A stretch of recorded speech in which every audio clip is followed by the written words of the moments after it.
আজ 4ঠা আগস্ট। আজকের দিনটা অদ্ভুতভাবে একটা ভীষণ গুরুত্বপূর্ণ এবং নস্টালজিক দিন বলে আমার মনে হচ্ছে। কারণ আজ এমন দুজনের জন্মদিন, যে দুজন মানুষ ছাড়া আমাদের জীবন, বিশেষ করে আমাদের বাঙালিদের জীবন কিরম যেন একটা শূন্য হয়ে যায়, কালারলেস, কোনো রং থাকে না, এরকম হয়ে যায়। সেই দুজন মানুষ, একজন বীরেন্দ্র কৃষ্ণ ভদ্র, যার কণ্ঠ ছাড়া প্রতি বছর মা দুর্গা আমাদের কাছে আসেন না। সেই কণ্ঠ দিয়েই শুরু হয় দুর্গাপুজোর আগমনী বার্তা।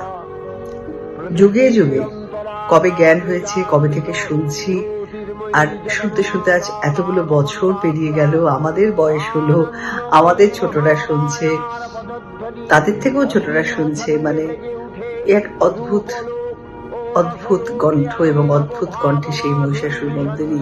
আর সেই সঙ্গে আজ আমাদের খুব কাছের, খুব খুব খুব কাছের একজন কিশোর কুমার, যার কণ্ঠে নতুন করে জীবনে বাঁচার ইচ্ছে হয়, যে কণ্ঠে প্রেম, যে কণ্ঠে ভালোবাসা, যে কণ্ঠে বিশ্বাস, যে কণ্ঠে ভরসা।